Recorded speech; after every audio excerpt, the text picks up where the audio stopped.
Okay, hey, what's up everyone? So while I've been social distancing and, stay at home ordered for about the last month, other than not shaving, I've looked into some more lower level stuff, some more assembly things. I figure I'd do something a bit more visual since people like visuals and I like gaming and stuff in my off time. So what better way to combine the two than make like a small sort of minimal boot sector game. We're gonna do Pong today. Maybe I'll do more in the future. I don't know, but this will be a sort of Pong clone.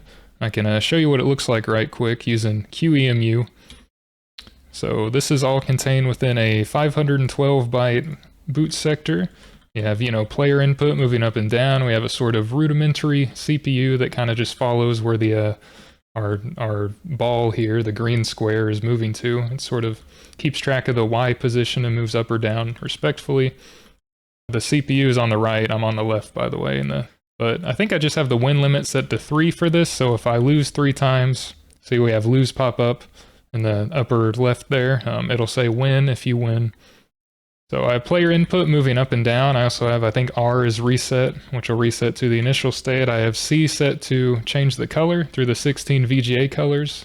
We can be on purple for some contrast here, but R will reset it.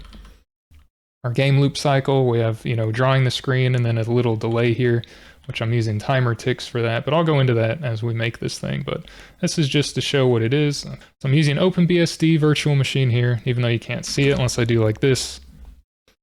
Regular QEMU settings for i386. It does give me this raw text. You can set the format and mess with it a bit to get rid of this warning text, but I didn't feel a need to, so I'm not going to. But anyway, I'm using Vim for this, so we're going to have Vim. And I got rid of the previous assembly file, and I'm going to make a new one, so it might not be exactly...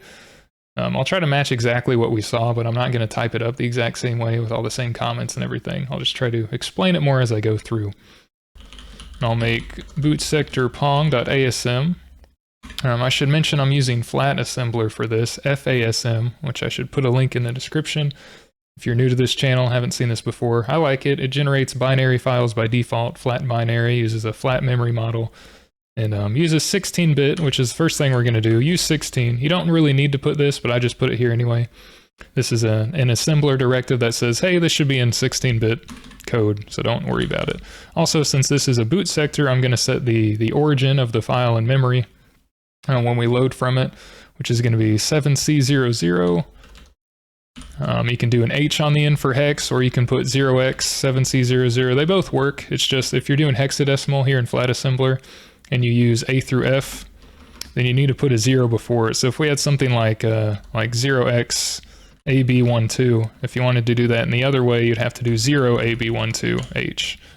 The origin, we have to put 7C00, because when the x86 boots up, this is an x86 assembly, when it boots up, your boot sector is assumed to be at position 7C00 in memory, so that's where we're going to put the origin at. I'm going to make it a boot sector, we need the boot sector padding. So I'm going to use times 510, dollar minus dollar. Just to say everything up until this point in the file, we want to go until the 510th byte. We want to put a 0. We're going to define byte 0. And then we're going to define a word of AA55. So I'm going to put 0AA55H, which will put 55AA as the 511 and 512th bytes of this boot sector we're making. And that just says, hey, it's a boot sector. This will be magic boot sector number. That says, hey, you should try loading this as a boot sector for x86. So that's what it does. So I'm going to use FASM on our, our boot sector ASM file here, which will make it a binary by default, and it'll be a 16-bit binary because we put that over there. So if we run QEMU on this, nothing's really going to happen. It'll be blank, I think, but it might say it's, booting. So we'll try it here. QEMU system i386. I do -FDA to specify a floppy drive. And then our binary file. So booting from floppy, it did boot, we just don't have anything that shows up now. So what do we really need to make a game, technically? Well, we need some sort of game loop. We'll just call it game loop, and some way of ending it at the bottom. I'll just put jump game loop, so that way it continuously jumps and, in a looping manner. We need some way of delaying this, so it runs the loop every so many times a second, say, like, your Call of Duty or whatever will run at like 60 FPS or 144 FPS, how many frames per second. We won't be doing FPS in this. I'll be doing a little bit simpler approach, but I'll go into that in a bit. But we need some sort of delay to run every so often, every second. We need a way to get player input. I'm going to put player input, or input in general. I'll put a CPU input. We need something to draw to the screen, so we'll put that here. We'll call it a, I don't know, draw stuff to screen, print stuff to screen. That's kind of all we need. I guess we need a win and lose condition. I'll put that after. We'll exit the game loop for that, if we want to win and lose our game here. So just setting up a tiny bit of structure. We need to set a sort of like video type, video display, video mode, if you will, that we want to render stuff with. So it usually starts up in text mode. That's what I'm going to lay out here. I'm going to reset it, which I don't know if you really need to do, but I'm going to do it anyway because it'll blank out the screen when we start. But I'm going to start in text mode. And the text mode I'm going to do is for VGA text mode 03. So I'm going to move into AX 0003, which will move AH as 00, which sets video mode with int 10, 03, and AL to set the video mode. So AL equals 3, which is text mode 80 by 25 characters and 16 colors. 80 by 25 characters, 16 color VGA. So that's the text mode we're going to be using. In order to call that, we use the interrupt command int. So we'll call int 10h to set the video mode.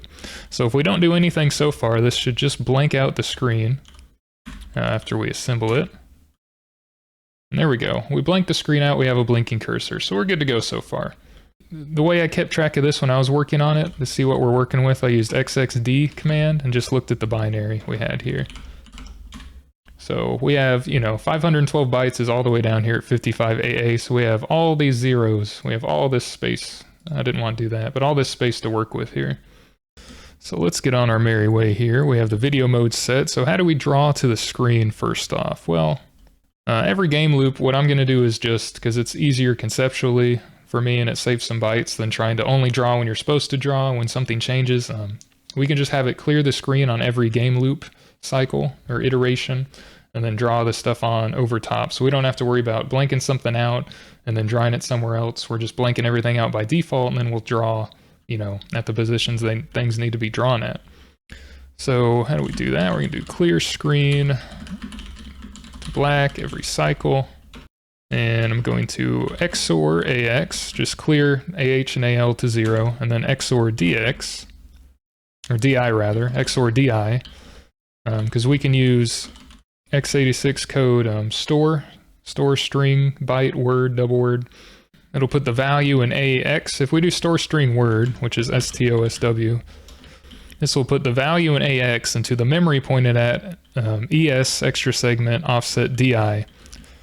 So this will put the value at AX into DI. Store string word is the equivalent of doing move ESDI AX and then incrementing DI. Instead of doing these two things, we can do store string word, and it takes up a byte or two less than doing those two lines separately anyway, so that works. To be able to use this though, we have to set up our video memory to be able to write to the screen. So you can't move immediate values directly into the extra segment register ES, so we have to move them somewhere else first. I'm just going to use AX for this. And I'm going to set B800 to be the value we're moving into.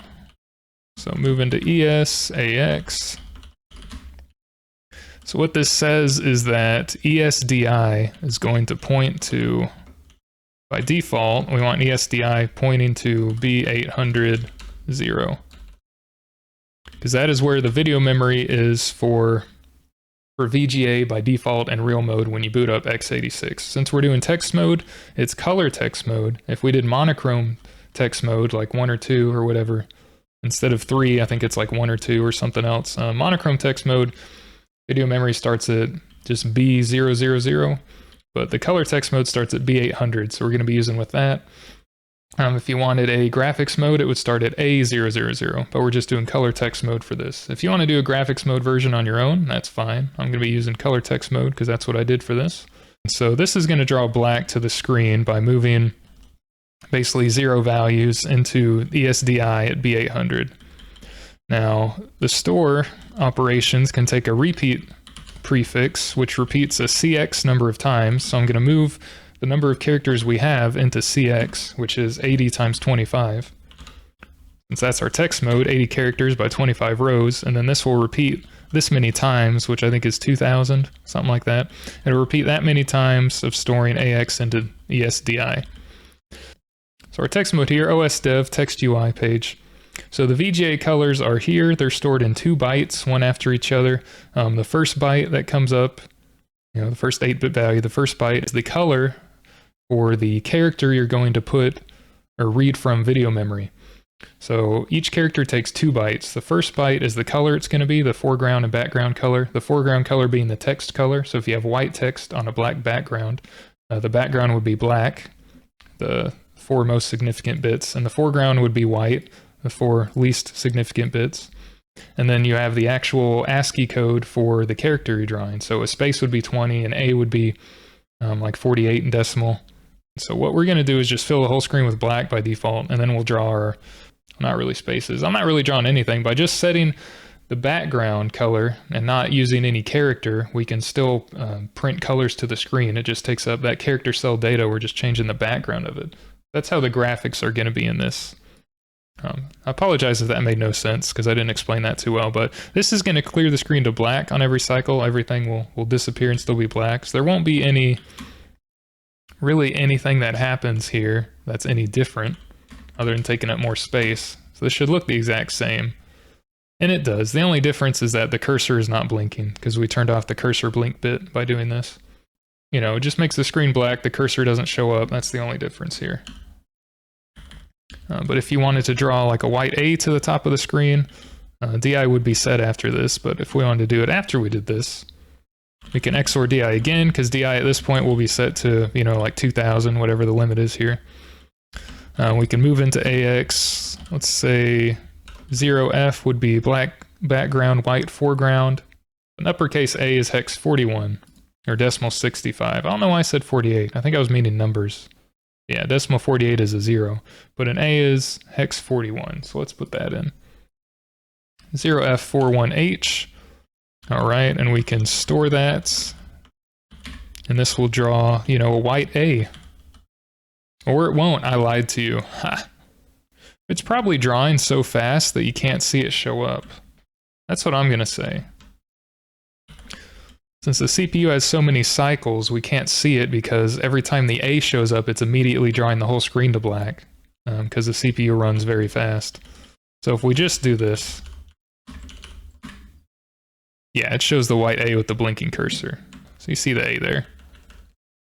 So yeah, it was just that every time we draw the A, the CPU is moving so fast, even in emulation. So many cycles going on that you couldn't see anything happen. That's the next thing we're going to look at. I'm going to put the delay on the game loop so that we don't run, stupid fast. We need a delay to actually see things and to be able to react to them. For a basic delay timer that works in QEMU, we can use the IRQ0, the interrupt request 0 timer tick count that is contained within the BIOS data area. Our memory map, x86 page in OSDev, wiki.osdev.org, great resource, but our BIOS data area that's loaded when we first boot up in real mode. Specifically the word contained at memory address 046C is the number of timer ticks since boot. So however many ticks the CPU does, I don't know if it's every 10 milliseconds or what, a tick goes up, but it's something like that. The interrupt request 0 timer ticks we can use to keep a delay timer here. I'm just going to move it into like BX, so I can move the word contained at 046C. I want to move into, I'm going to move it into BX. And then what I'm going to do is we'll have a little delay loop here. I'll call it delay. Let's do this here. I want to increment BX twice just to say we want a 2 timer tick delay. On each cycle, it's going to take, we're going to wait 2 timer ticks before we draw the screen and take input and everything for the next cycle. So a little bit of a delay. just to get it working here. You could do add bx2, but incrementing twice takes up like 1 byte less, I think. So that's why I did this, to save some space.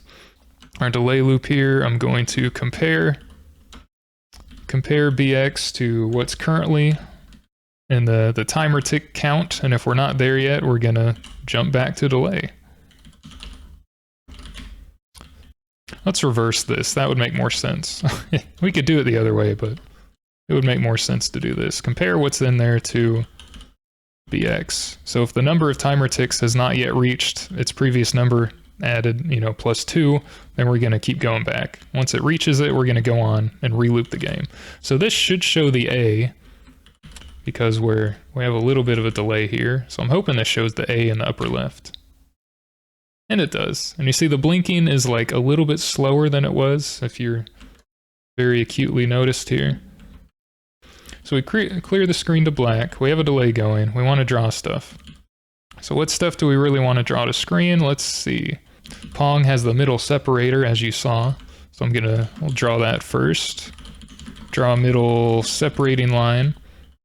So AX is already zeroed out, so we can just move into AH 0F. The character we don't have to set, since we're only setting the background, it'll still show up as like a white space. Where do we want to draw a white space into our screen? We want to draw it like in the middle. So we have 80 characters, the middle would be 40, but since we're doing zero-based indexing for everything, we want to draw at character 39. So I'm going to move into DI 39. So we'll start drawing there. And then I'll have like we'll do draw middle. We'll have a draw middle loop. How many times do we want to draw this? Well, we have 25 rows. Since there's a blank in between every space, it's dotted, it's a dashed line. We only want to draw about half the number of times. So I'm going to draw, I think 13, because I think 12 leaves an extra blank at the bottom. So I'm going to draw 13 times.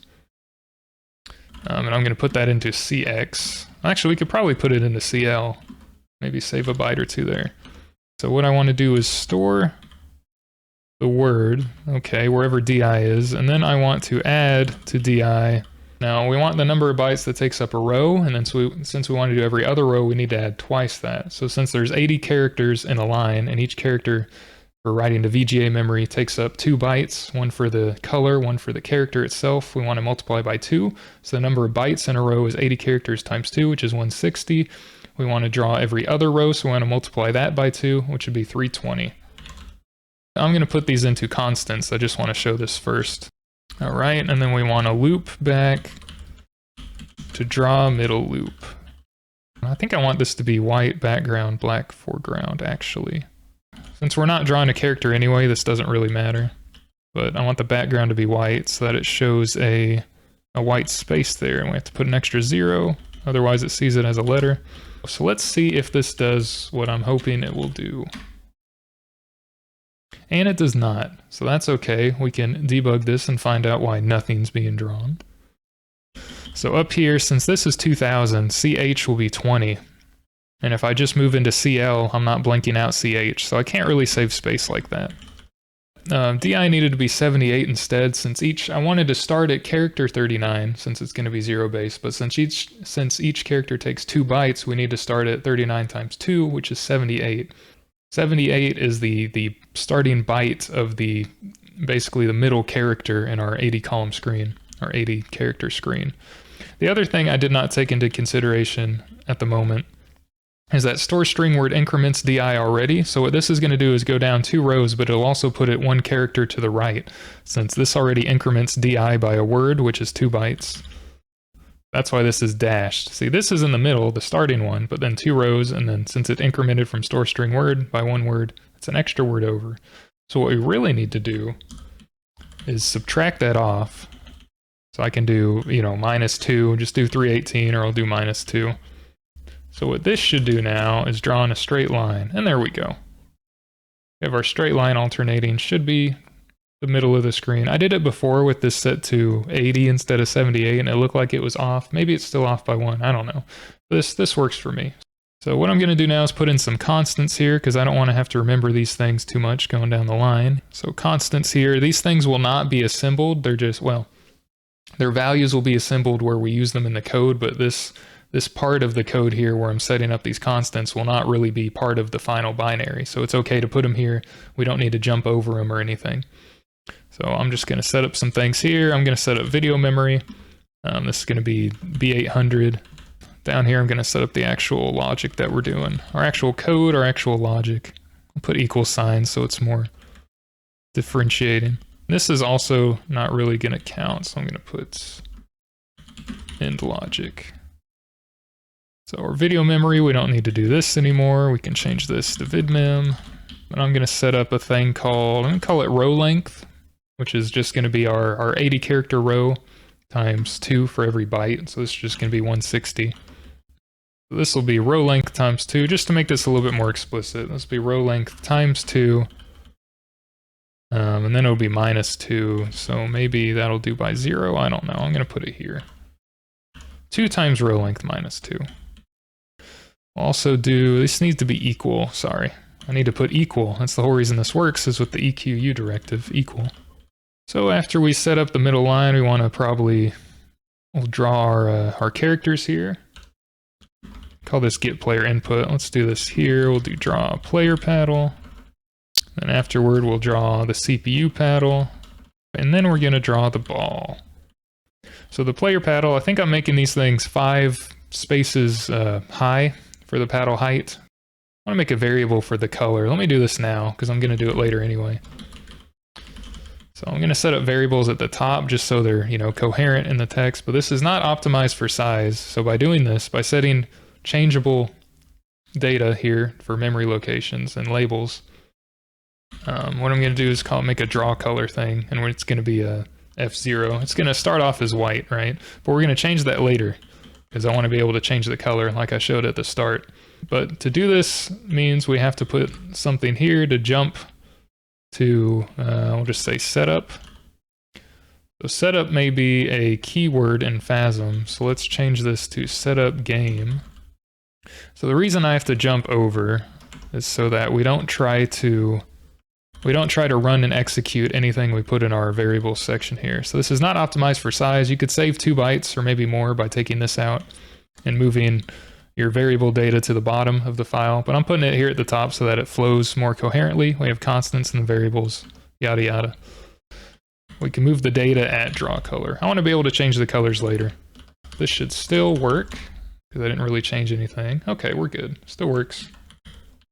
If I want to draw the player, say, maybe part way down the screen, maybe like 10 rows down, then first off, I'm going to move the position we want to draw it into DI. So if we're 10 rows, say we're 10 rows down, for example, because I think that worked out when I did it.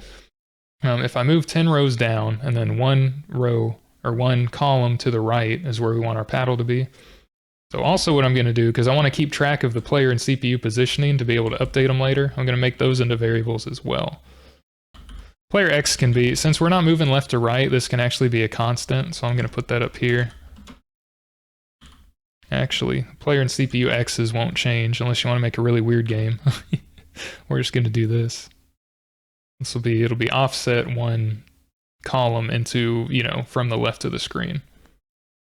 But player Y will be moving up and down, so player Y will need to be changeable data. We're going to define a word, and I'm going to start it at 10. So and the reason I'm doing 10 and not 10 times the row length is because it'll make some computations easier later on, some comparisons, at least the way that I chose to do this.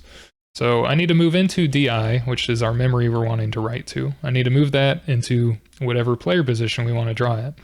Since we have to count the number of characters and bytes that we want to, to step over to get to the right position, I'm going to use imul. I'm going to multiply set the result into DI, but I'm going to multiply our player X position, or our player Y rather, multiply it by our row length. So we want to go this many rows down to get the Y. And then added to that, I'm going to add player X. I'm going to change this in a second, but I'm just showing this first to get the concept down. We're going to add the X after we did the Y. This time I'm going to move into CL 5. We're only going to draw 5, and 5 is less than 255. 5 is less than 255, right? So we can just move it into the lower half, 1 byte value, because we want it to be 5 spaces long on the screen. And we're going to have a loop here as well. That's why I'm doing that. So I'm going to call it draw player loop. And we're basically going to store, our word again.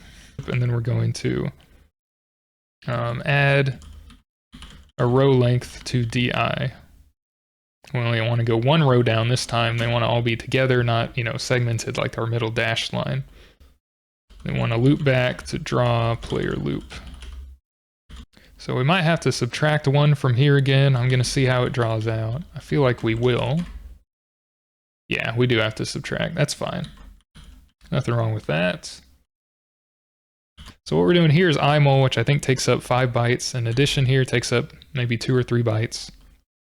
Store string word takes up a couple. This add takes up a couple. I think if we do, instead of doing this, comment it out, I just move directly into ESDI plus the player X, because you can do this, set an offset here, move AX into there, and we don't have to worry about this -2 on the end to subtract the byte off, since if we just move it in manually, DI does not increment. And then we can add an offset here to save space of adding it here. So this is one way of saving space in here. So since we have currently, so it's 9 bytes into 40, and then we'll show that again. So now we are 1, 2, 3, 4, 5, 6, 7, 8, 9. So that's took up the same amount of space actually. I thought that would take up less space. But I guess we don't need to do that for this one. So it's really, this one's up to you. I thought this saved space, that was kind of a lie, but it's really up to you whether you want to do it in one way or another. I might go with this just because it saves a couple lines of code, even if it's harder conceptually with this line here, but this saves a couple lines of code, so I'll go with this. And also this should allow us to draw a straight line here. So, and I'm 1 character off. I think I want to move another character into the screen. We'll move 2 instead, because that'll look a little bit better. Instead of player X being 2, let's make it 4, so we're another 1 in the screen. And there we go. So we need to set up some stuff to draw the CPU paddle as well. I'll set up CPU X. We're moving 4 bytes, so we're kind of 4 bytes into the screen here. The CPU needs to be 4 or 5 bytes left from the right side of the screen in order to kind of match up there and be symmetrical. So since our row length is 160, we'll see if it works doing 160 minus 4, so 156. But we're going to basically do the same thing here for the CPU paddle. And then I'm going to change this a little bit to put them both into one loop, but I'm going to draw them as separate loops for now. But we can do DI again, we'll do CPU Y, which we don't have set up yet. Keep in mind, I'll have to add a CPU Y thing, row length. Let's do that.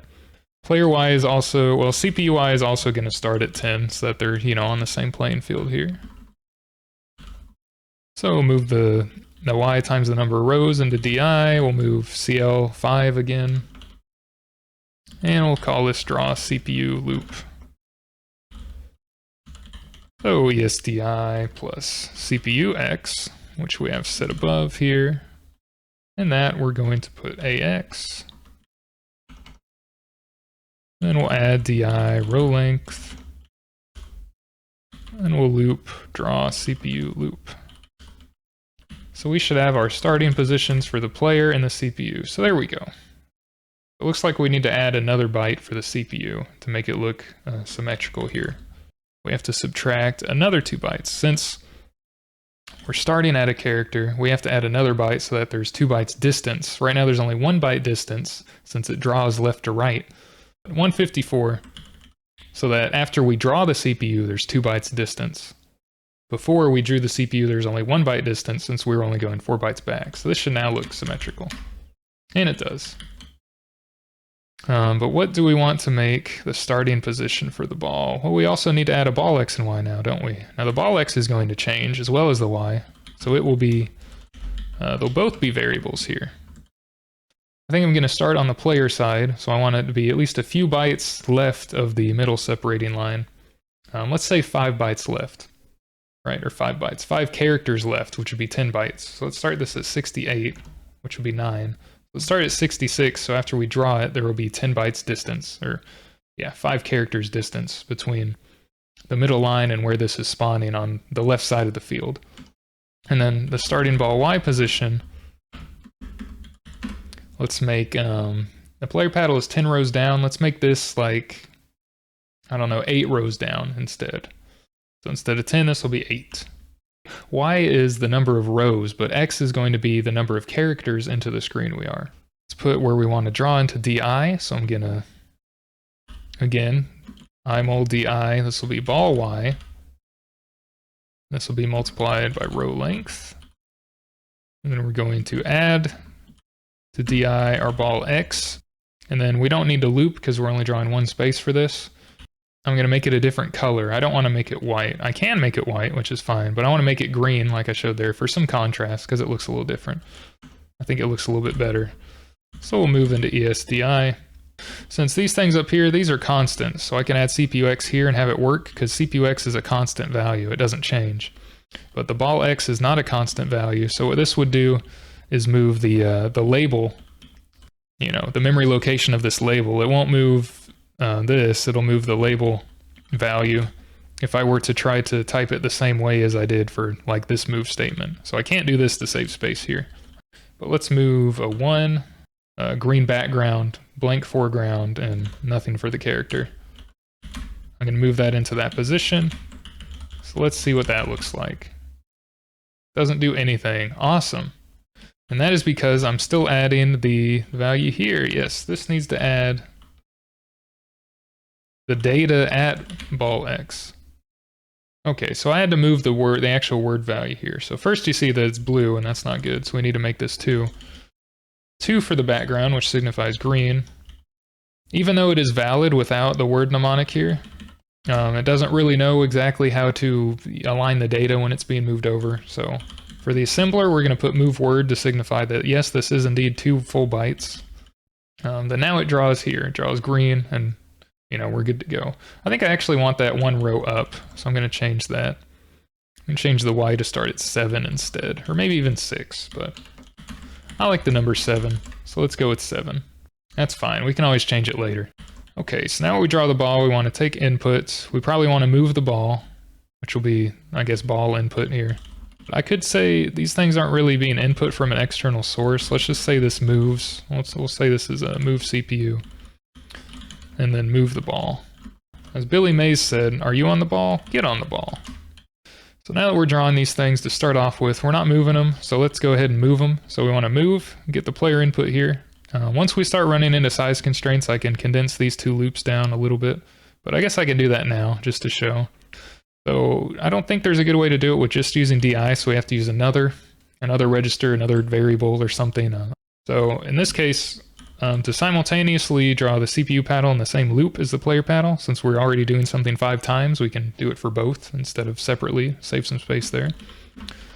We can do the same thing up here. And CPU Y times row length. All right, add DI row length, add BX row length. We can move ESBX rather, plus CPU X, AX. So that should take care of this stuff. We can get rid of this. And this should draw the same thing. And even though I didn't show it, this does take up a little bit less space, and we get the same result. So let's get the player input. Now, to be able to do this, we have to capture keystrokes, you know, from the keyboard and, you know, figure out some way to know what to do with them. So to get a keystroke here, I'm going to look at basically scan codes that were entered because it takes up a little bit less space. And it's not too hard to implement. So I'm going to look at keyboard scan codes. I'm going to use them for whatever keys that we want to use and take in. So I'm going to set up, first off, I'm going to set up our constants here for what keys we want to use. I'm going to say key W. I'm going to use W and S instead of the arrow keys. It's just, you know, whatever your preference is. The scan code, at least the top word, which is the only thing we need to worry about, the top byte, is 11 in hex. So we'll have equals 11, and we'll check when the user enters a key. We're going to check the key, basically we're going to check the keyboard buffer, and if it finds the 11 byte, it means that they pressed a key. It is a full word value, but 11 is the first part. We only need to worry about that. I'm going to use W, S, and C. And then also I'm going to put in a reset, so we're going to do R. S is 1F, C is 2E, R is 13. So I'm going to check the keyboard buffer, which is also contained within the BIOS data area. So you can do this with interrupts, you can do this without interrupts. Maybe you can write your own interrupt handler for the keyboard if you want to be real fancy. I'm not going to deal with that, but it's int16, so interrupt 16 hex, and it will be AH01. So I'm going to move AH01, but this just says the keyboard status will be like, is there a key that was entered? Yes or no. That's what the keyboard status check does. So this is the interrupt 16 AH1 get keyboard status. All right, if this is 0, we don't need to worry about it. No key was entered, so I'm going to do jump 0 or jump equal, but I'll just put jump 0. We're going to do, I'll say move CPU. So I'm going to make a label here. Otherwise, if this was not 0, a key was entered, which we can get with AH0 in int16. So I'm going to put the int16 first. One way you might not know about, I didn't until I read up on it, if you want to save, every little bit of space here, every single byte you want to save, you can move 0 into AH. You can zero out AH with CBW, which I think is compare byte to word value or something. I don't know, but this is a way to zero out AH if AL is below 128. It'll move all zeros into AH. If AL is above 128, it'll move all ones for bits into AH. But this is a way to, I'll just put this here, zero out AH in 1 byte. And int16, this is going to be BIOS get keystroke. And what this also does is when it gets the keystroke, it takes the keystroke that you entered, the scan code for the key you entered, it gets from the keyboard buffer. And then it also puts that into AL. It puts the scan code into AH, and it should put the character into AL. But if we just want to check the scan code, we can check AH. So this will also clear the keyboard buffer so that the key is not staying out there on the buffer. Otherwise, the buffer will be filled up. I think I can show it in box. I don't know if QEMU has the same thing. It probably does. So we put in a bunch of keys. This should be filling up the buffer, but I'm not seeing anything. But if we were actually taking an input, then if we're not clearing it, we would never get whatever the next input the player entered was. If we input W 4 times and then S 2 times, we would only see the top W input since we're not clearing the buffer whenever they enter a key. I wanted to show that, but QEMU isn't as bad as box, so it doesn't have that. But anyway, so how do we check what they entered? It's an AH. So we can compare CMP AH to whatever we want to check for. Compare to CW or key W. We can have a label later on that says, I'll just put W pressed. I press the W key. So jump equal to W pressed. Otherwise, we're going to check if they entered in an S. So we'll do key S. Jump equal S pressed. We're also checking for C, so key C. This is getting repetitive, but that's all right. That's what you have to do in assembly, repetition. You could probably write macros, actually, since Flat Assembler has a good macro system. But I have not looked into that. You feel free if you want to. I'm not going to. Jump equal R pressed. Otherwise, the user entered a key that we're not taking care of. We don't want to worry about it. So by default, we're just going to move on. We'll go to move CPU. All right, so let's put our thing here. W pressed is the first one. So when they press W, we want to move up, right? Since we have the player Y position in our player Y variable that holds the row that we're at, all we need to do is sort of decrease that row in order to move up and increase that row number in order to move down on the screen. Since X and Y, the origin is the top left at 0, 0. X of 0 is all the way on the left side, X of 160 or whatever, 80 is the character all the way on the right side boundary. A Y of 0 is the top, and then a Y of 25 or 24, since it's zero-based index, is at the bottom. So what we can do is decrement our player Y. Since it's a word value and it won't know, the assembler won't know what to do by default, we'll use word again, the word mnemonic. We'll decrement the word, our player Y memory location. So we'll decrement player Y to move one row up. But we don't want to move past the top of the screen, otherwise it'll be kind of jank. I'll show you that here. Well, after we do this, one jump to move CPU. Although this doesn't matter at the moment because we don't have other code, but so let's just show this. If we decrement and see, we'll slowly move up. So we don't have anything to move down, so that won't work. But also, Since we have a, our 2-tick timer delay, there will be a delay between when you press a key and when it goes into effect on the next, CPU cycle from the 2 ticks later. So there is about a third of a second maybe delay here, which is annoying. But just to show why we need to check collisions and boundaries, we can keep moving off the top of the screen. So, our player's gone. We don't really want to do that. That's bad. That's bad game design. We want to prevent that from happening. So what we can do after this check is see, since the CPU 0 flag is already set, we can, compare against that. If we're at or above 0, then we're okay. We've reached the boundary. So if we're at or above 0, we can do greater than equal, which will check if the 0 flag is set or if the number is greater than the 0 flag. So if our row counter for player Y is at or above 0, we're good. We're good to go. We don't need to do anything. We can move on. Otherwise, we need to increment it to keep it within the bounds. We'll just, add 1. So very, a simple hacky solution, but it works. So nothing wrong with that. And then after that, we'll move on. So we do have to, keep putting jump CPU here, but jump to move CPU, but that's okay.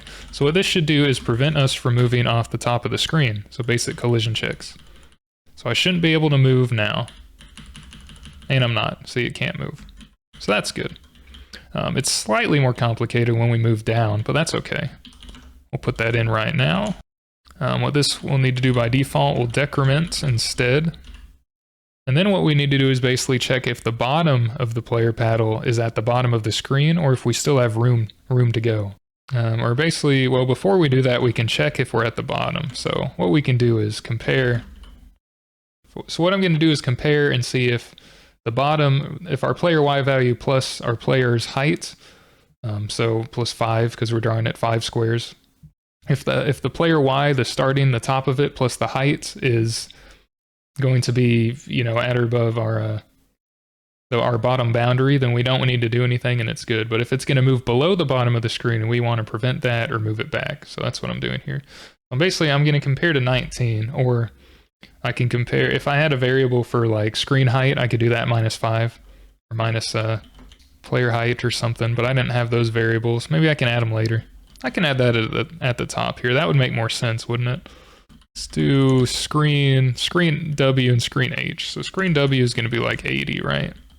I don't know if we'll use screen W, but I'm going to put it there just because we're using these things now. Screen H is going to be 24 because it's 0 based. 25 rows from row 0 to row 24.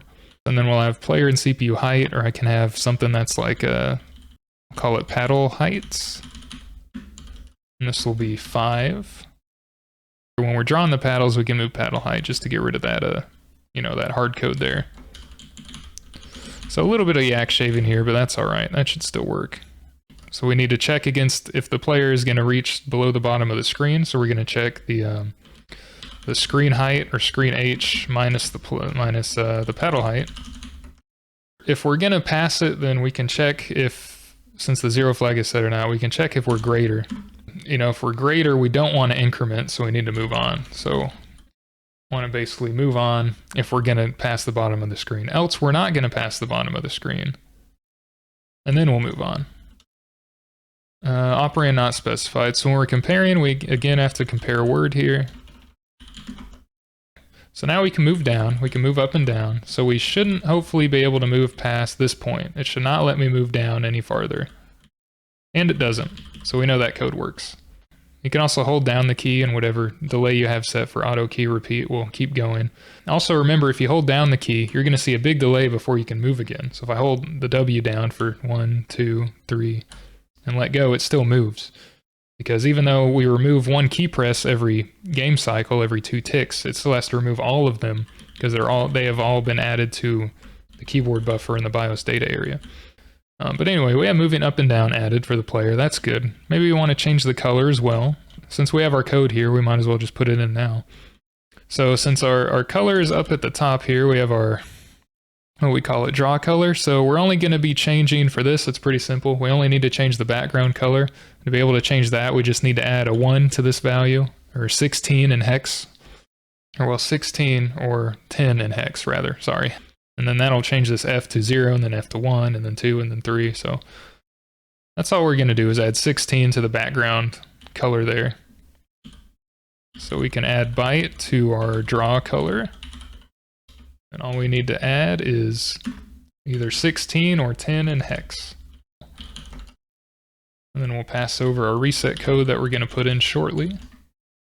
We should be able to change the color. So since F, it starts on F, which is white, and then we move to 0 for the background color, which is black, 1 is blue, 2 is green, 3 is cyan, so forth, 4 is red, so on and so forth. So now we have all 16 colors to move through. In case you want to, change it while you're playing. I think that's a simple thing. It's cool. It looks different. So now we're going to put in code to reset in case we want to reset or it stops or something. A really easy thing we can do, at least for QEMU that works, which is another BIOS interrupt, and it's interrupt 19. So we don't need to set AH to anything, we just call interrupt 19. And I think what this does is, I think the CPU moves back to the boot sector, so 7C00. There's a better way of doing this, which is moving into the BIOS data area, some location in there, 1, 2, 3, 4. I don't remember exactly where that is, but that causes it to do a full warm reboot and go to the reset vector, but that's tangential to what we're doing here. So you can look into the reset vector on your own. It's basically the memory location that your CPU jumps to when it boots up that says, hey, jump to this other location and start loading the boot sector. I think it's FFFF0, whatever by default. But what int19 does is just say, like, this isn't exactly what it does, but I'm going to put, reloads the boot sector. At the very least in QEMU. I'm not sure if it works perfectly in BOCHS box simulator or actual hardware, but I know this works in QEMU. So I'll just show that here. If we change our colors here and we press R, it should be reset to the initial state, which changes back to white, and the positions would reset too once we change those. So just to show that that moves. Basically all the player input's done, so that's pretty good. That's pretty simple. So now we'll move on to moving the CPU. All right, let's continue with this. You see this coffee steam? Look at that. Oh, that's beautiful. Move it a little bit. That's beautiful.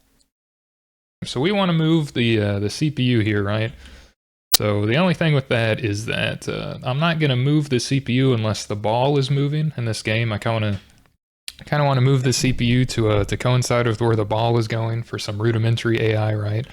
So actually I'm going to move the ball first, I think. I'll implement that first. So to move the ball, to draw it into the screen where it's supposed to go, we really just need to do the same thing like for the player and CPU paddles. So we want to make the ball move. And I guess when I'm starting each round, if I'm going to start it on the player side or the left side, I kind of want it to move towards the player.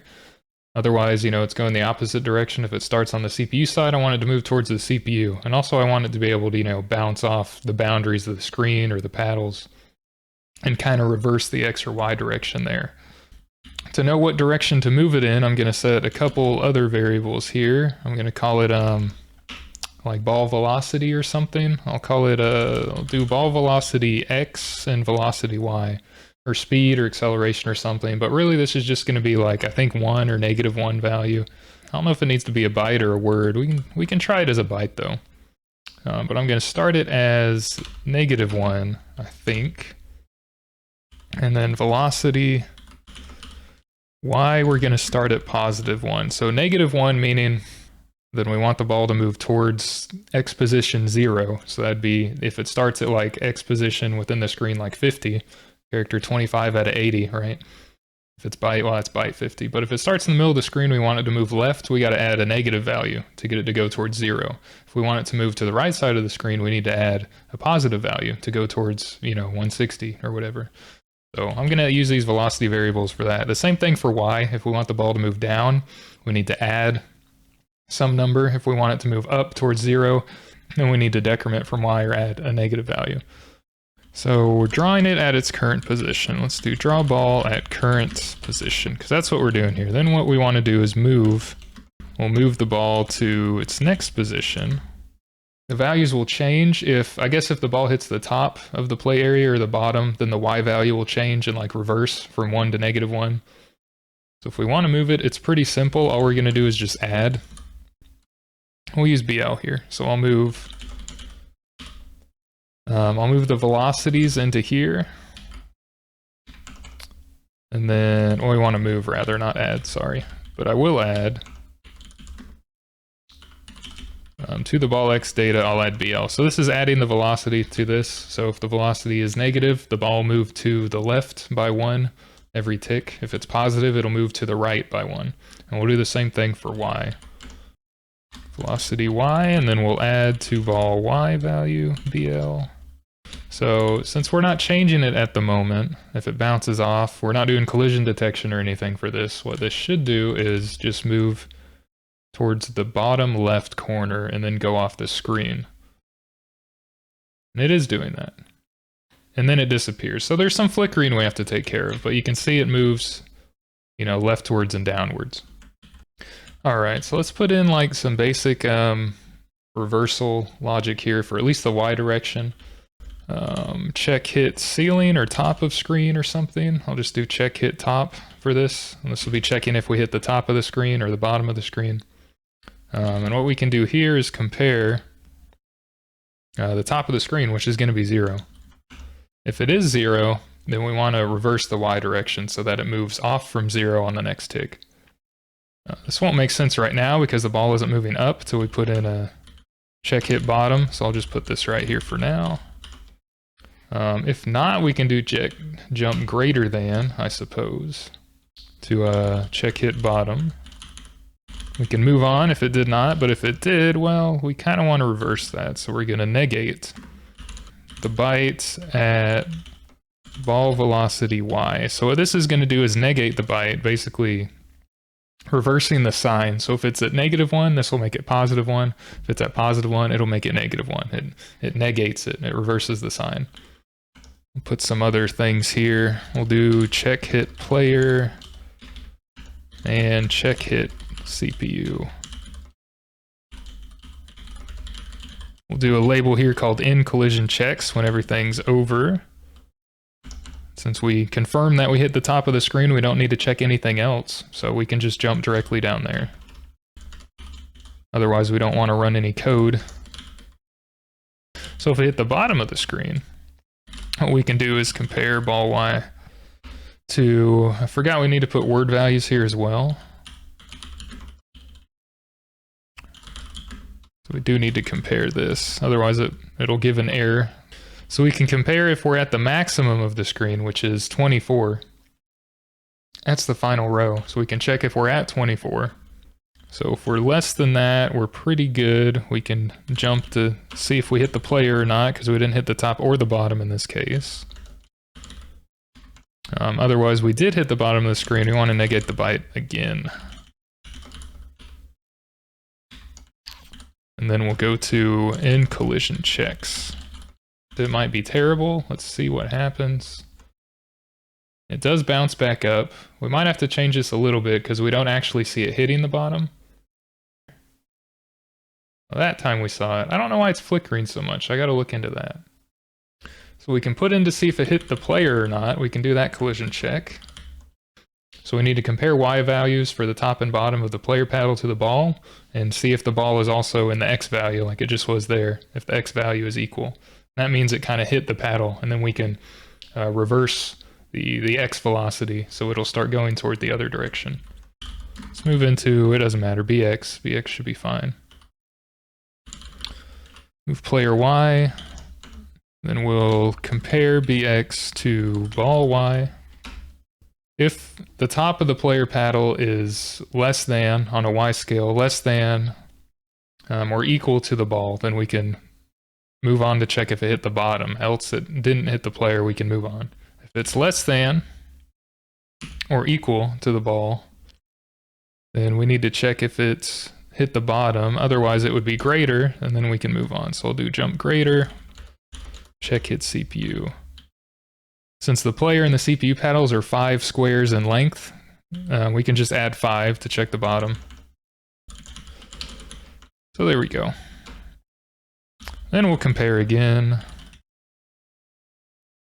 So if the bottom of the player paddle is greater than or equal to the ball, then we know we've hit it because we already checked if the top was less than or equal or above. But if the bottom is greater than or equal or below the ball, then we know we're good here. We would only need to move on if this is less. So jump less than, we'll do check hit CPU. Otherwise, we have hit the ball, so what we need to do is reverse the x direction, which is negating the byte at ball velocity x. So not too bad. Okay, and then we can move on, which will be jump to end collision checks. Now let's see if the x direction reverses when it hits. That's not really what I wanted to happen, so obviously we did something wrong. I need to check the x direction. This is just reversing when it goes within the player. So it does some cool things there, some cool snaking around. Duh, I need to check the x direction first. Let's do that first. Or the x value of the ball. So let's move into bx, ball x. Compare bx to player x. I don't think we need to move it into bx first, since this is in memory, so actually we can directly compare. Alright, where the ball is to where the player is. And if it's not equal, then we can go to check hit CPU. Cool. Oh, operand size not specified. Sorry, did not see that. I have to compare word. Since we're not moving it into a register, it doesn't implicitly know the size. So we have to move word first. There we go. So let's see, and it hit it, and then it bounces back. All right, so let's put in some CPU movement now that we got the ball moving a bit. Let's move into BX, our ball Y, or our CPU rather, our CPU paddle, wherever that is at. And we'll compare it to the height that the ball is at, because we want it to move up and down in accordance with the ball. I think I'm going to have two cases where it moves up or down, so let's change this to be move CPU up, because they're going to be slightly different.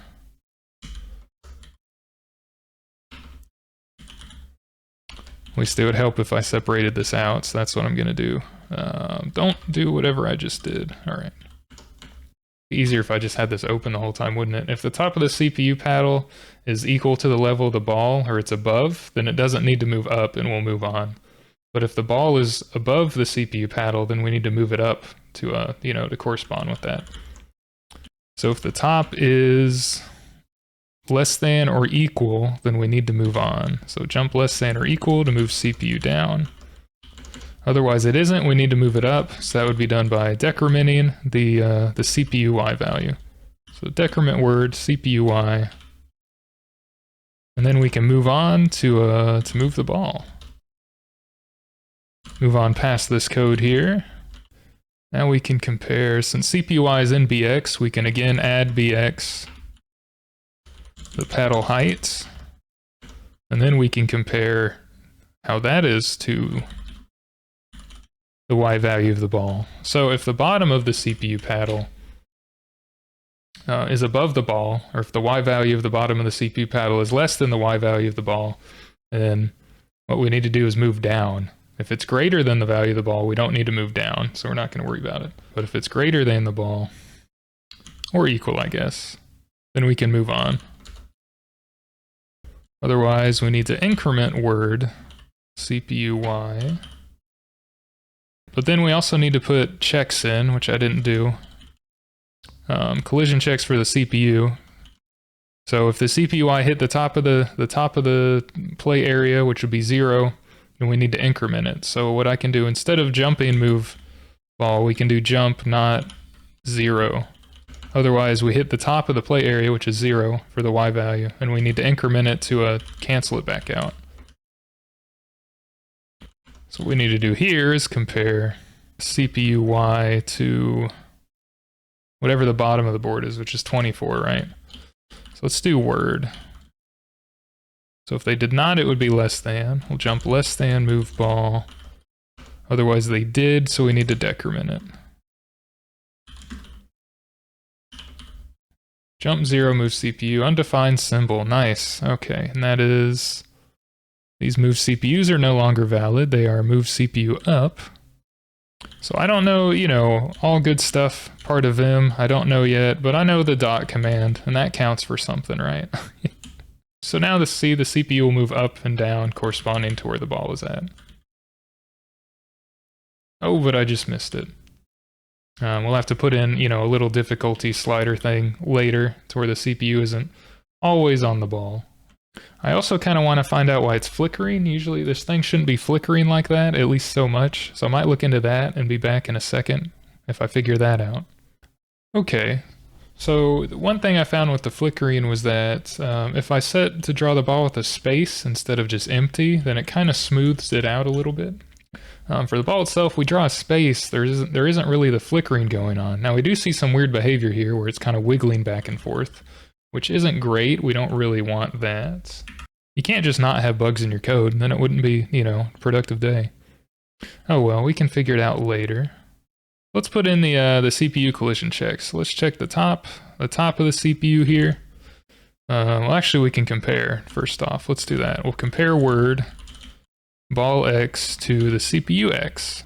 And if it's not, then we don't care about hitting the CPU, we can move on. So jump not equal in collision checks. But if it is at the same position, then we need to check if, the Y is equal or greater than the top, and if the ball Y is less than or equal to the bottom of the CPU. So we'll move into BX CPU Y. So we'll compare BX to ball Y. It'd be jump greater than. We'll go to in collision checks. Otherwise it is, so we need to check the bottom of the CPU. So we'll add paddle height again. And then compare. We'll do ball Y here. This would be no, move on, in collision checks. Otherwise it is, so we've hit the CPU. And we need to reverse our X direction. So we'll negate the X direction again. The CPU should hit the ball every time now, and there we go, and it bounces back. So we almost have a game on our hands. We need to put in scoring, so let's put in a score system. So let's put in a couple variables for that. We'll say player score. I'll start at 0, right? And then CPU score. We'll start at 0 as well. So right now I'm jumping to in collision check. I guess what I need to do is check right and left side of the screen, don't I? We'll do check hit left, but we'll also have a check hit right. Instead of every time these say end, we'll do check hit left.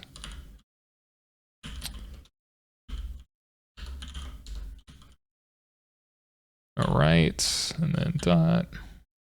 So where do I have that down? Here. So let's compare word, wherever the ball is X, the ball X is at, compared to 0. If not, we can check if it hit the right side of the screen or not. So we'll do jump greater than. Check hit right. Otherwise it did hit the left side of the screen, the CPU gets a point. So we'll increment by CPU score. We'll go to in collision checks. What we can do is check against a win condition as well. I should put that in. I'll put that in as a to-do right here because I'll come back to it. Otherwise we increment the CPU score and move on. So, but if they hit the right side of the screen, then we can compare word ball X to row length. If not, then we don't need to do anything. If it did, so we'll do jump less than. In collision checks if it didn't. Otherwise, yes, we want to increment the player score. So it'll increase the scores here, our score variables, player score, CPU score.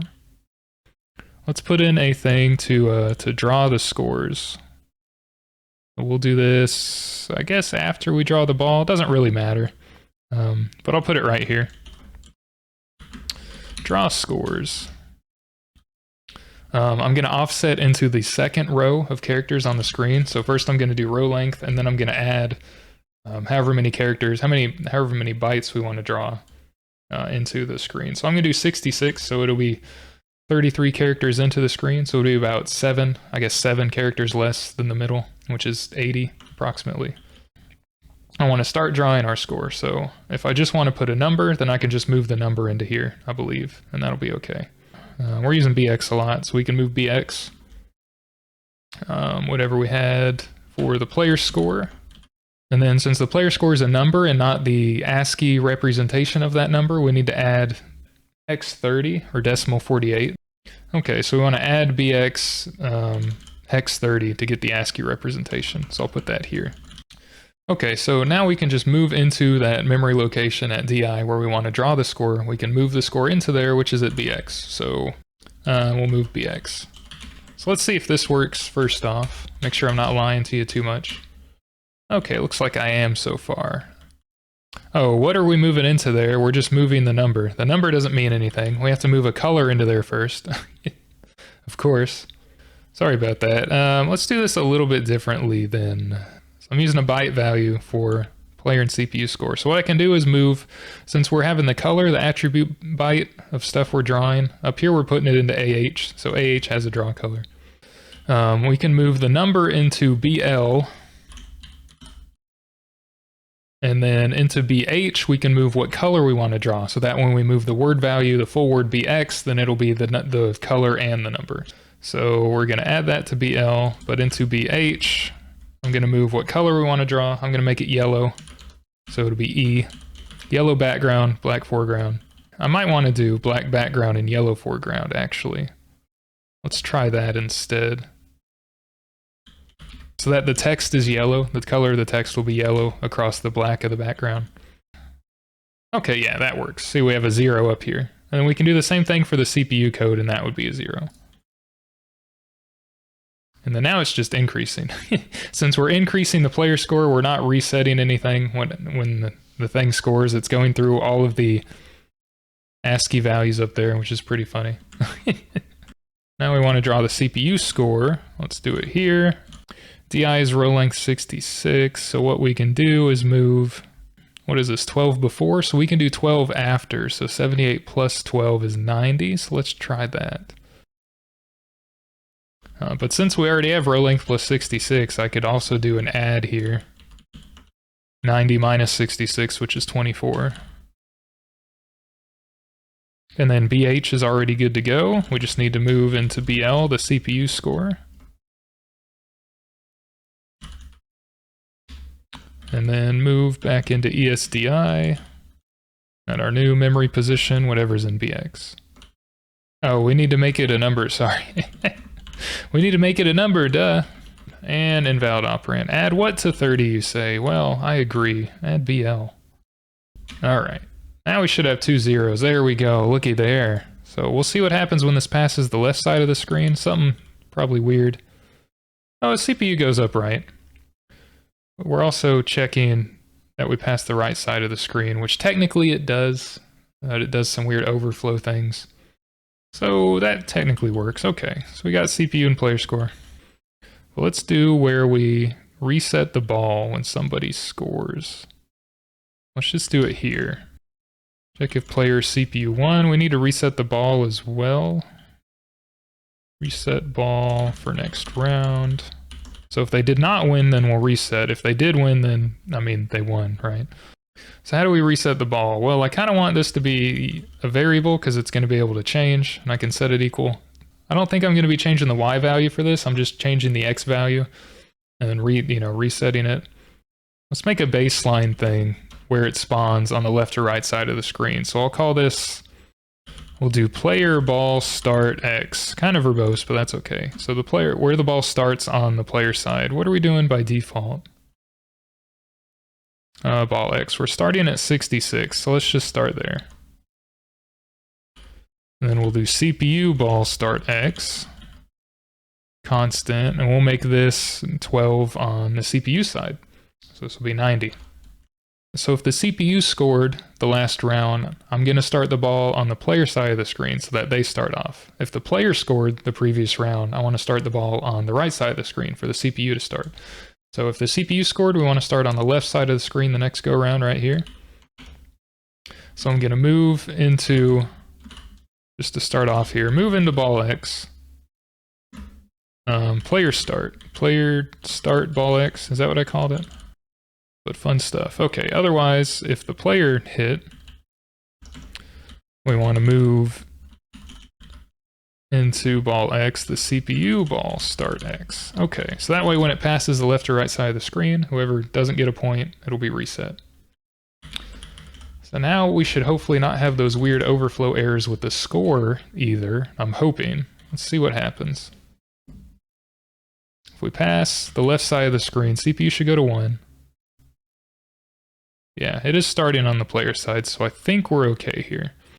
It also doesn't go, the CPU also doesn't travel the last square. It looks like to the top or bottom, so I might change that as well. That looks like a small bug. Oh, there we go. Alright, so what is wrong with the CPU movement? What bug do we have with this?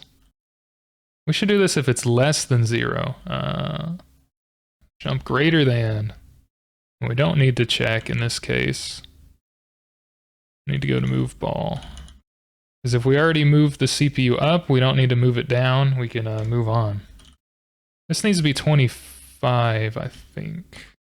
So we can hit the bottom of the area. So the CPU can hit the bottom of the area. Let's see. These were just off by 1 errors. No, it's still not moving. All the way down. Let's get rid of the equal here. Let's say even if you're equal, don't worry about it, because I think that's giving a little off by 1 error.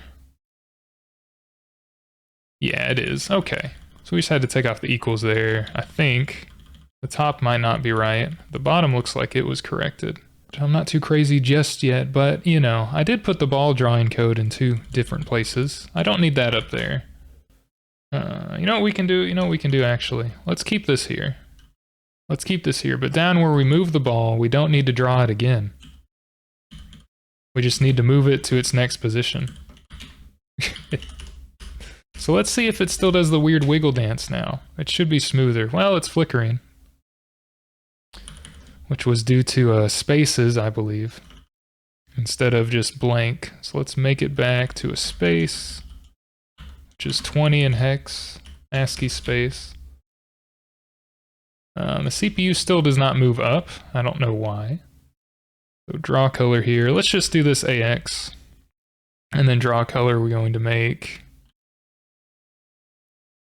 FO20 to draw a space.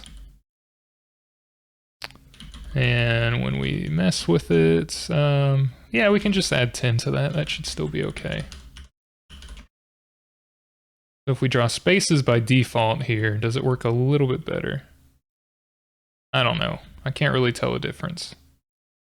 That's probably it. So when I'm moving the ball here, I'm checking if it hit the top immediately after. I'm not drawing it first. So if I drew the ball first and then check if it hit the top, then it would probably look a little bit better. So I just have some discrepancies here in like the order of my code.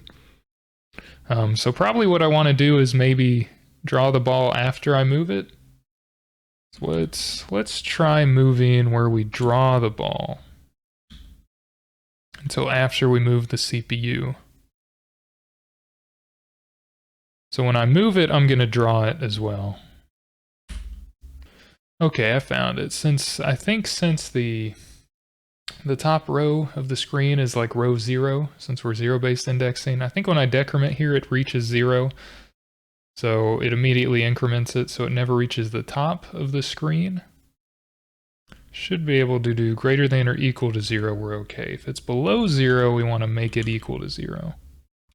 And it was incrementing immediately, so it would never be able to be below 1. So this should go and hit the top of the screen now. That's all it was. Stupid, you know, simple 1-line changes off by 1 errors. Okay, we got that working, that's all right. Let's put in a win condition, but to check if this player CPU1, we can compare here. We'll compare the player score first. I guess we could check it when we do this, can't we? When we increment the CPU score, let's do that. Let's compare word CPU score to some amount that we want to say is win. So I'll put win condition here. We'll jump equal to, I don't know, game over, right? Otherwise, if The player scored, we want to check if the player won, so we'll compare word. Player and CPU scores are bytes, aren't they? Yes, yes, yes, they are. So I don't want to compare word, I want to compare bytes. All right. So let's compare byte player score to the win condition. That we don't have set up yet, but that's okay. If so, we'll jump equal to game over. If not, we'll move on. So we need some sort of win condition here that I put out there. We'll do win condition. Right now I'm just going to make it 3 so that the game doesn't last too long. And we need some kind of win-lose, that's what I put down here. We need the label, put game over. So I guess we can put another comparison here. We'll compare player score to win condition, see if they won or the CPU won. If so, we'll go to game 1. I guess otherwise they lost. We'll go to game lost. Alright, so let's put something here, game 1. Let's put game lost. So if the player won, then we're going to print basically 1, win text. If the player lost, I'm going to print lose in the top left. So we'll do that, since right now only the CPU can win. I'm going to move 4 letters in, either WIN and an exclamation, or I'm going to move LOSE, so 4 letters each, into the top left of the screen, which is starting at 00. Since each ASCII letter is a byte, this will be 4 bytes. 2 bytes is a word, 4 bytes is twice that, so it's a double word, so a D word value. So I'm going to move that into ES. If we XOR DI, we can use DI, or we can do 0. It doesn't really matter. I think XORing DI and then moving this into DI takes up less space. So when space becomes an issue, we can look at this, but right now, it's okay. We can move the letters in, just in hex. I'm going to move it in white, so it'll be white text here on a black background. Since x86 is Little Endian, we have to switch them around here kind of in reverse order. So instead of writing L and O, we have to write O and then L. So that would be 4F and 4C H. So remember, we have to write the color byte and then the character. So color byte, black background, white foreground, and then O for F, color byte, and then L for C. So I'll put LO, so that's what it is. Then I move D word again. I think I said move a D word for 4 letters. What I meant to say is, since each character takes up 2 bytes when writing to memory, we need a D word for 2 letters. Since it's 0-based indexing, we're writing bytes to 0, 1, 2, and 3, so we can write to 4, 5, 6, and 7 by just putting a 4 here right after. And then we can write in S and E, which should be 45 and 53, it looks like. So SE, okay, and then I'm just gonna halt. It'll print the text and we'll just stop. Okay, so let's see if that works. Let's go and lose a 3rd time. And it says lose. We have a blinking cursor. I can turn the cursor off if we want. But right now I'm not doing that. So we know this code works. So what I can do is copy the same thing. And instead of LOSE, we're going to put in WI. Okay, 4, 9 and 5, 7. And this is 21 and 4E. Let's make a ball start Y. I'm not going to mess with changing the Y value when it starts. I'm just going to make one Y value. We'll just do that for now. But where do we want the ball to start every time? We do a 7 here, so we're just going to do a 7. And then what we can do is move that in here. Move word ball Y. This will be ball start Y. Okay. So now let's see. Oh, but I'm doing that every time. Oh yeah, so it's gonna just do this and then reset. Yeah, I don't want to run this every single time. That would not be great. Let's do, if we're resetting the ball, let's make a thing that's a reset ball. Let's put this here. We move the word. Every time they score, we want to try this. If they won the game, then go to game over. Otherwise, we'll reset. I might want to change, I think I'm going to change this a bit. I can move that back, actually. I'm going to put this in the reset ball thing. So let's do this down here.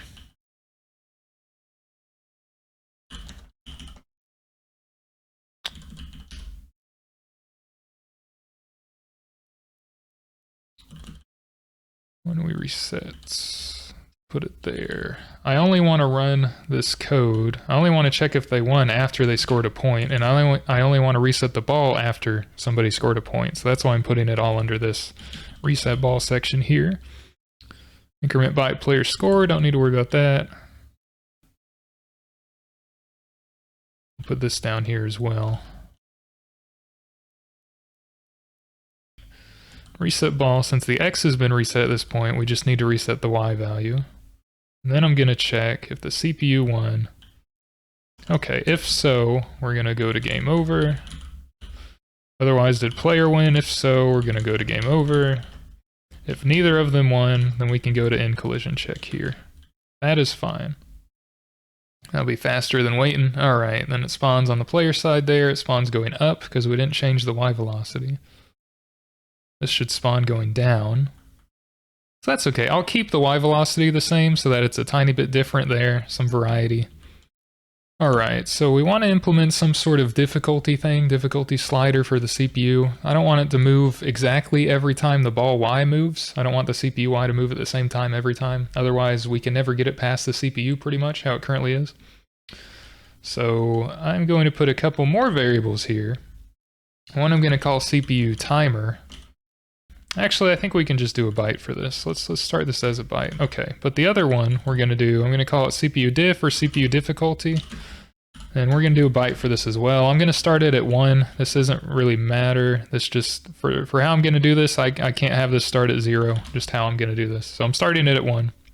And this is going to be the, basically the number of cycles before CPU is allowed to move. So that's kind of what I'm doing for the CPU timer. So when we move the CPU here, when we go to move CPU up, I'm basically going to check if we're going to allow the CPU to move or not. Let's do CPU difficulty. Only move CPU every CPU difficulty number of game loop cycles. Okay, what do I mean by this nonsense? Well, since we have a byte value, let's move our difficulty thing in here. CPU difficulty will move into BL. And then I'm going to compare if we've reached that number with the timer. So I guess I can compare the timer here. It doesn't matter. Do either one. Compare the timer to BL. If we did not, we're going to increment. But if we did, we're going to reset it. So if we didn't, let's say we jump less than, I'm going to call this increment CPU timer, which I'll put a thing here. CPU timer.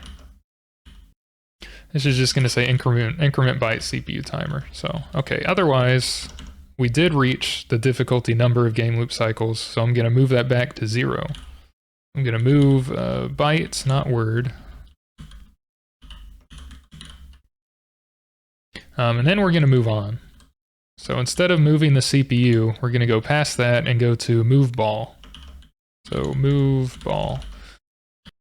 We increment and then we move, but once we reach this, we stop. So we have a little delay in. So if it's at 1, when it reaches 1, it's going to have a delay and then count again. So every other movement, it'll stop, I think. Undefined symbol compare timer. Yes, I meant CPU timer.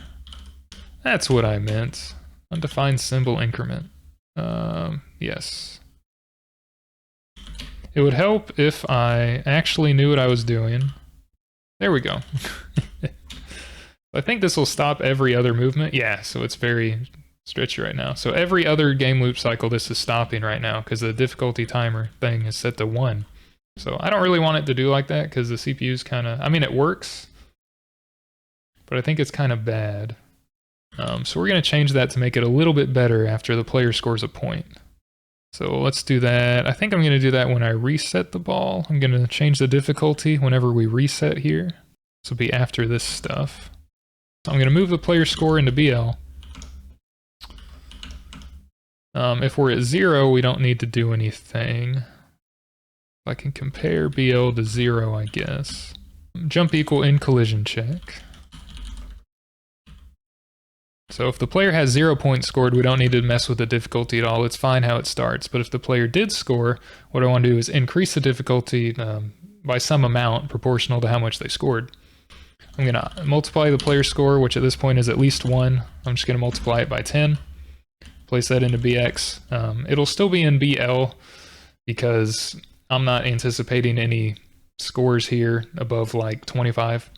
So up to 255, this should be fine for 1 byte value. But with the score in BL, I'm going to move that into our difficulty here, difficulty variable. So that way, when the player scores once, this will be up to 10. So that way, instead of alternating moving every 1 loop cycle, this will move every 1 times 10, move every 10 loop cycles. And then player scores 2 points, the CPU will be stopped every 20 game loop cycles. So this will make it a little bit harder because it won't stop as much. The player won't be able to score as easily. Any more than 3 points, I don't think this works very well. You should probably mess with the difficulty, settings here on your own. Make it something different that works better for you. But for me, 3 points is an okay game cap. But really, that's all we need to do. I believe that's all we need to do here. So let's see how this works, how this looks. See if we can score on him. And we can. He's pretty slow. Okay, so now you see he moves every 10. Every 10 times the ball moves, the CPU will move, and then he stops for a second.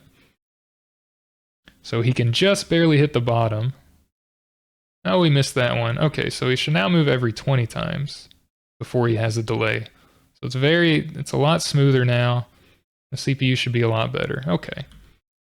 That's what I used for the beginning of this video when I was showing the example. This is what I used, so. Let's see what happens if we only increment this once. How fast is the game? How dumb does it look? Oh, it's fast. Oh boy. We're wiggly. We're wiggly out here. I'll make that back to 2 ticks for now. That's basically all we really need to do for a basic game here. Which is a good thing too, because we only have about 3 bytes left. There are ways to save space. Okay, so just a little change here, a little fix here. Our velocity x for the ball, even though I want this to be negative when we're going into, when we're going to the left, and positive when we're going to the right, -1 isn't really the right, the exact right value to have here. -2 works well, works a lot better, so we don't get that weird wiggling effect, right? So we want -2 so that it moves basically 1 full character over. Since our ball X here we're doing in terms of bytes, not in terms of characters in the screen, of which there are 80, but bytes. If we move by negative or positive 2 bytes, it will move by 1 full character. And I think before with -1, it was only moving by like half a character at a time, so it was kind of weird. And since we're drawing the ball with 2020, even though 20 is a space and a 20 is green, it was basically only moving kind of half a character at a time. It was moving from the attribute byte to the character byte to the attribute byte to the character byte instead of moving full character lengths each time. It should be smoother, yeah, and it'll move 1 character over every time instead of doing like a weird halfway shifting. So that was the issue with that. I want to randomize the X position when we spawn, and to be able to do that, I think I need to free up some space in some of this stuff. So one space-saving tip that we can do, we're moving a byte value at this memory address into a register, and then we're comparing to 0, and then we're jumping equal. That's a bit wasteful. We can do things a little bit easier, in particular using the CX register or CHCL. We can move the player score into CL, and the reason we can use CX register instead of other ones is that there is a special x86 instruction called JCXZ, which is jump if CX equals 0.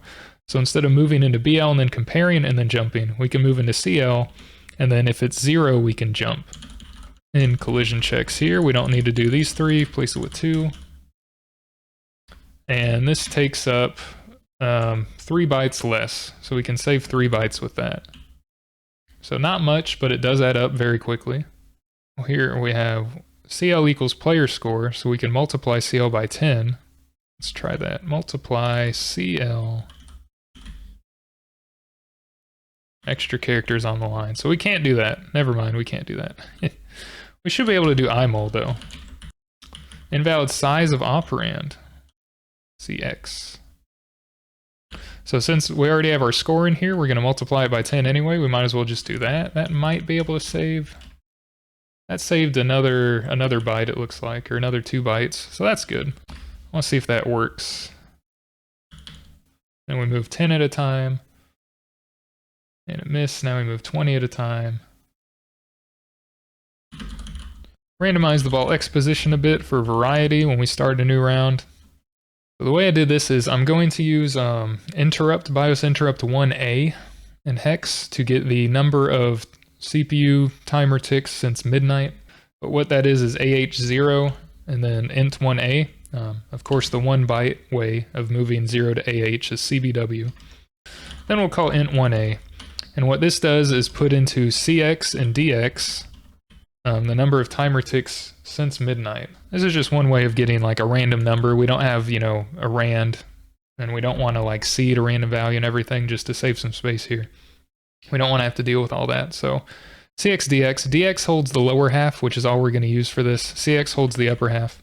But I'm going to move into AX, the value that we got within DX.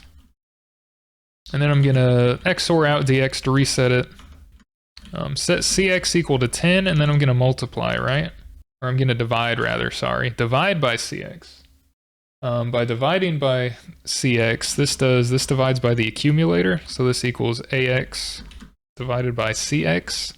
And then the remainder of that division goes into DX. So, and then the lower half of that goes into DL. Which if you divide by 10, the remainder is going to be 1 digit, 0 to 9, because we have a base 10 for our decimal system. So what this will give you is sort of a pseudo-random way to get 0 through 9. So, and then we're going to add that to our X position. And to transfer the number 0 through 9 to the number of characters we want to do, since characters take up 2 bytes, we can multiply by 2. And one smaller way of multiplying by 2 is just to shift left. Since DL contains the remainder, it'll be in DX. We can shift left DX by 1, and that equates to multiplying by 2. And then I can add that to BX.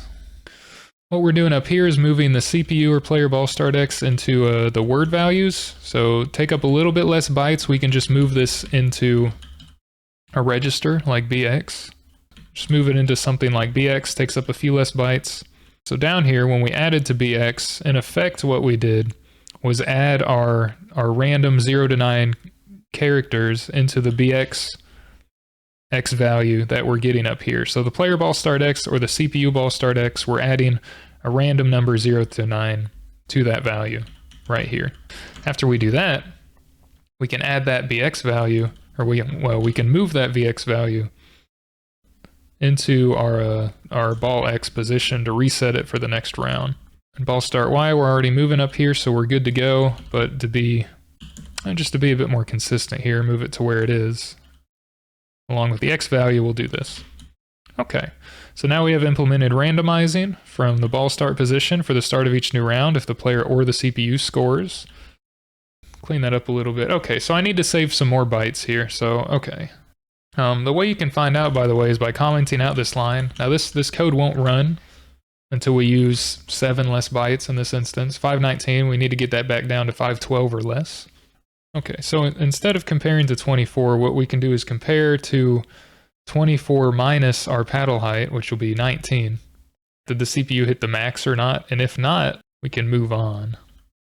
So what we're doing is comparing if the top of the CPU paddle is at the maximum part of the screen minus the height of the CPU paddle. Because BX is the CPU Y plus the paddle height. Let's compare that to 24. Forget what I was just saying. This might be an even better implementation than what I did. If it's not, we can move on. Else we can increment, pretty much. If it's equal to 24, if we move down the maximum amount of times we could, then we can move on.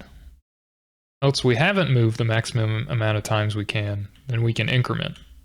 Okay, so sorry if this doesn't make sense. I'm not great at explaining, but since we already had CPU Y inside of our BX variable up here, we can add the paddle height to it to get the bottom, the bottom square of the CPU. We can see if that's at or below the ball. If it is, we're good. If not, then we want to check if we need to move the CPU down or not. So if we're at the bottom row of the screen, we don't want to move anymore. So we can move on and not increase the CPU Y. But if we're not at the bottom of the screen, then we can increment the CPU Y and it should move one row down. So let's see what this gives us. This should save a bit of space, and it did. Unfortunately, I can't bug check these fixes until we get the game to work again. So I have to do a couple other things here. In our player input codes, we have C pressed, we have a jump over here, and we have an R pressed. The only reason I have the jump here is because the R comes after and we don't want to execute that by default. So what I can do is just move the R code above the C code. We can move that above the C code. Thus, we can take this out and that'll save a byte. And look at that, 511 bytes. So now that we do that, we can get our game back going and see if it works or not. So I still want to put in drawing the score as yellow blocks, but to be able to do that, we have to kind of save some more space to make room for that code. So I'll look for a couple more spots to where we can refactor some things. So I'm going to change this reverse ball velocity Y code a little bit. Instead of doing this where we're checking the word value at ball Y memory address if it's 0, I'm going to move that into CX. Ball Y into here. So jump CX0 to some label we're going to make called reverse ball Y, say. All right, this I'm going to edit out. I'll make it here, reverse ball Y. If it did not hit the top of the screen, we're going to compare if it hit the bottom, which we're going to do this check hit bottom code down there. We're going to compare word. Well, we can compare CX, since CX holds ball Y. We can compare CX to 24. We'll just do this code here. And if it did hit that less than, we can go to check hit player. Let's get rid of this. Put that there. This negate byte we can put under here, because this is the code where we want to reverse it. We want to reverse. Reverse is going to check hit player. Otherwise, we want to check if it hit the bottom by comparing. So if it did not hit the bottom, we can do jump not equal to check if they hit the player. So that gets rid of that. So that simplifies this a lot. This is check hit. This is check hit top. We can change this, I think. Let's just do this. Check if the ball hit the top or the bottom. So we're moving the ball Y into CX. If CX is 0, it means the ball hit the top. It's at Y position 0, so we're going to reverse it. Otherwise, we check if it hit the bottom of the screen by checking if it hit the bottom row. So if it did, then we're going to reverse. If it did not hit the bottom, we're going to go on. Otherwise, we'll reverse and then we'll go on. So that should save a little bit of code here. Before we had 1 byte, as you can see. Let's do that, and then we'll check. And that saved a whole lot. 1, 2, 3, 4, 5, 6, 7, 8, 9, 10, 11, 12. Ooh, whopping 11 bytes there. Let's see if the game still plays. Make sure I wasn't lying to you. Bounces off the bottom? Yes, it does. Does it bounce off the top? Yes, it does. So let's make a thing down here. Let's make reverse ball X instead of reverse ball Y. Let's make a thing for the X direction reverse. So I'm going to put this here. All right, and then up here, instead of jumping to check hit left, we can jump to reverse ball X instead.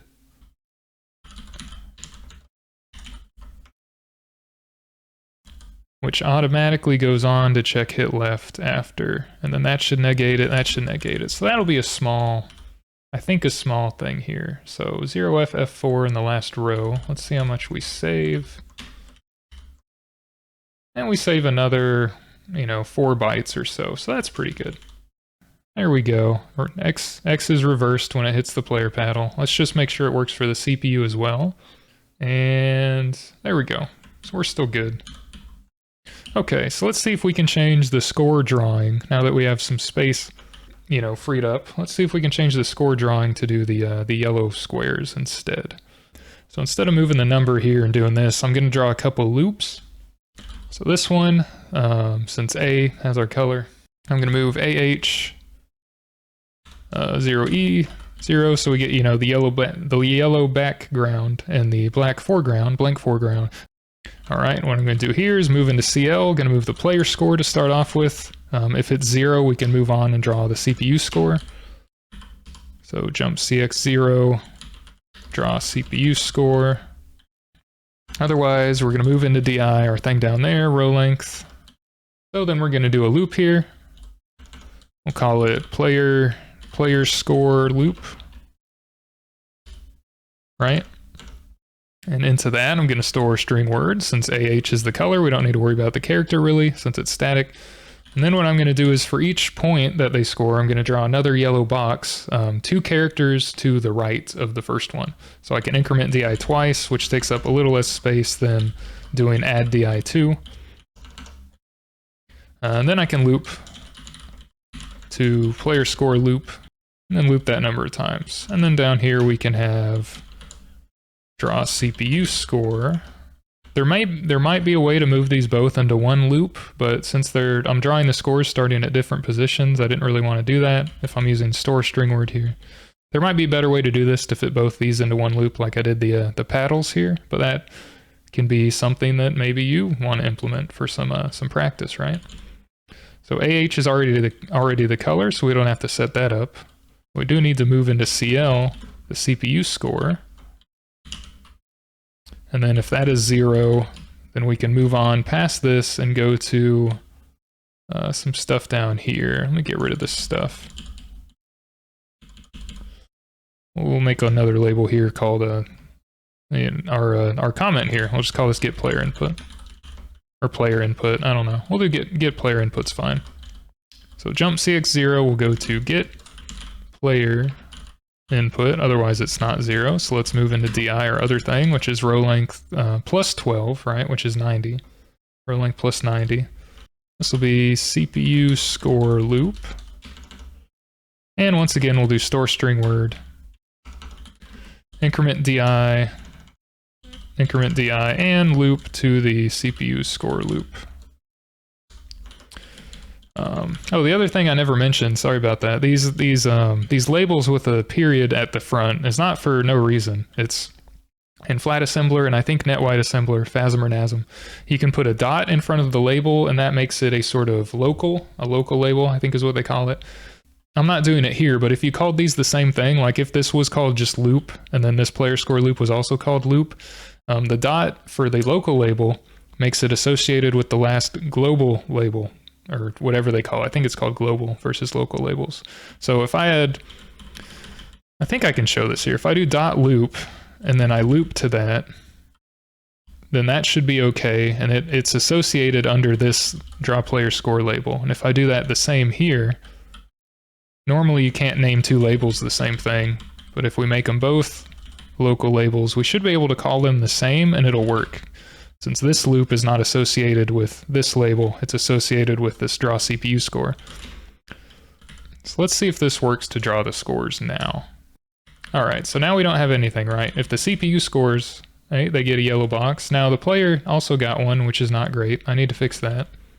I think it's because we're not resetting the ball right. So the CPU scores, the player ball start X gets moved into BX. We go to reset.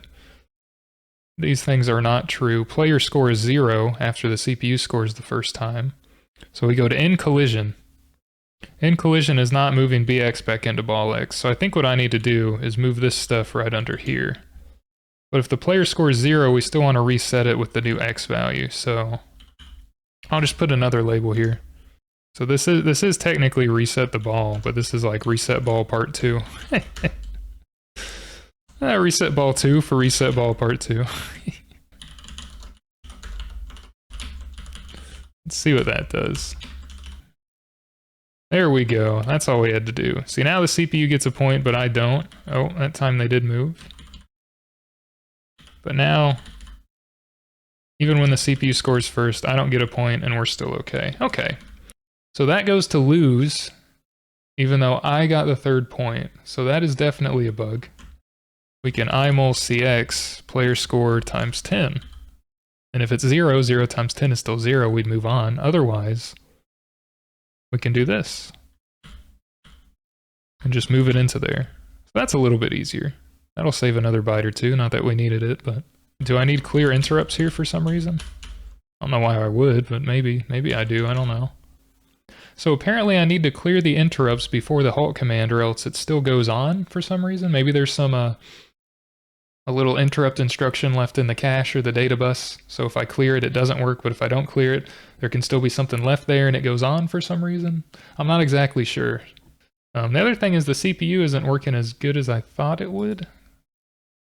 So I made the code actually easier than I did in the beginning of the video thing. So I might need to increase this some more. Instead of 10, we can try like 15 or 20 or something. Let's try 15.